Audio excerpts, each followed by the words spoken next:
jabaadhu isa duraan keessa ati isa yaadadhu waa'ee jireenya kee inni dhaggeeffata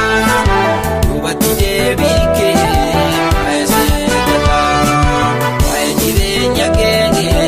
inni dhaggeeffata hubatti deebii kee waa'ee seeqata yaa nama jabaadhu jabaadhu yaa nama jabaadhu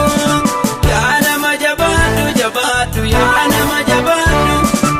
ni raafatini seenaa kee kadhee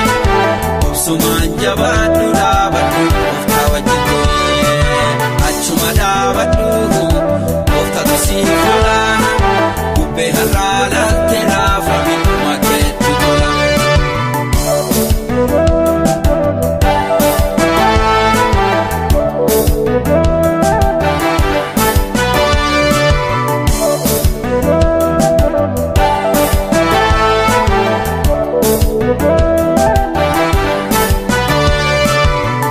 Mirra jirtaana duuba laalini warri ittiin dorgomtu tokko si jaalini bichiisu diinni kee galgalaa ganamaa dhibba waaqayyo si qopheesse ilaalee dhibamaa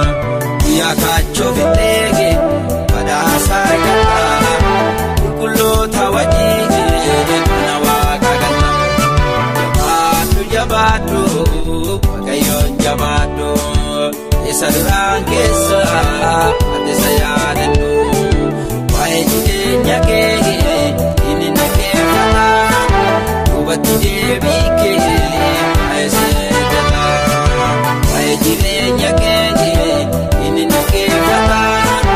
hubatti deebii kee waa'ee seeqata yaa nama jabaadhu jabaadhu yaa nama jabaadhu yaa nama jabaadhu jabaadhu yaa nama jabaadhu ni raafatini seenaa kee kadhee obsumaan jabaadhu dhaabadhu gooftaa wajjin ta'ee achuma dhaabadhu gooftatu siif tola bubbee har'aa laaltee raafame dhuma keetti tola.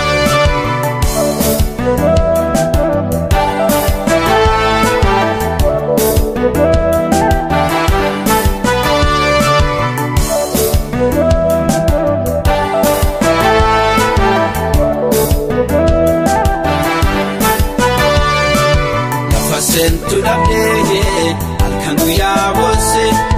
bobba'uu qaadooftee ollee bitee teesse ifatti si baasee waaqayyo namaa si qixxeesse warra si mormanii diina kee qaanesse iddoon awwaalcha kee muufa'e buna raaffatamtee yaadadhu mee ati akkamii waamamtee jabaadhu jabaadhu waaqayyoon jabaadhu isa duraan keessa ati isa yaadadhu waa'ee jireenya kee inni dhaggeeffata hubatti deebii kee waa'ee seeqata waa'ee jireenya kee inni dhaggeeffata hubatti deebii kee waa'ee seeqata yaa nama jabaadhu jabaadhu yaa nama jabaadhu yaa nama jabaadhu jabaadhu yaa nama jabaadhu ni raafatini seenaa kee kadhee obsumaan jabaadhu dhaabadhu gooftaa wajjin ta'ee achuma dhaabadhu gooftatu siif tola bubbee har'aa laaltee raafame dhuma keetti tola.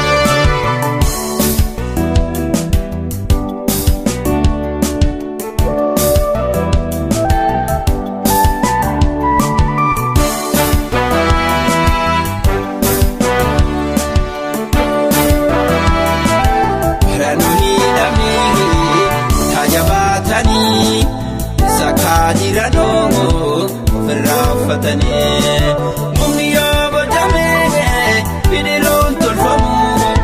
hidhuma laalanii gaaseen namoo dhukaatti buka eege samiitti banamee inni lubbuu qabu hunduu galaana nyaatame namni waaqaan ho'i jabaate bidiruu tolfate. galaana ni nyaatamne kuusaa ulfate maqaan ofii